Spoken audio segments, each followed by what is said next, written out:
We have a lot of the founding families, if you will, of Kingston. A lot of the families that here have served in the Civil War.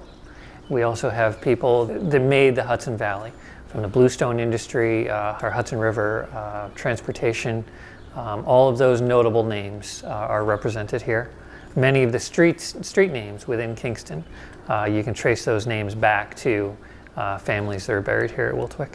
My name is Matthew Sirni. I'm the superintendent of Wiltwyck Rural Cemetery here in Kingston. The cemetery is 85 acres. We were founded in 1857, and we serve all faiths of people throughout Kingston, Ulster County, and all the surrounding counties. We're also the only crematory in Ulster County. We care for everyone in here. That all of the maintenance is distributed equally throughout the cemetery. A lot of cemeteries, unfortunately, do have areas that you can clearly see are not maintained as well as newer sections of the cemetery might be, but our entire grounds are well maintained, all maintained on a regular basis, and it's just a beautiful place for people to come and spend time.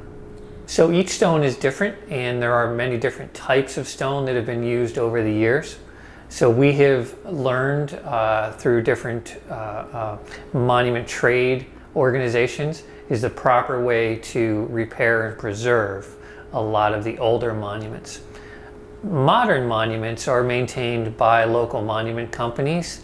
They do the sales and installations here in the cemetery. So that part we don't have anything to do with. That's still done by local granite dealers that handle grave monuments.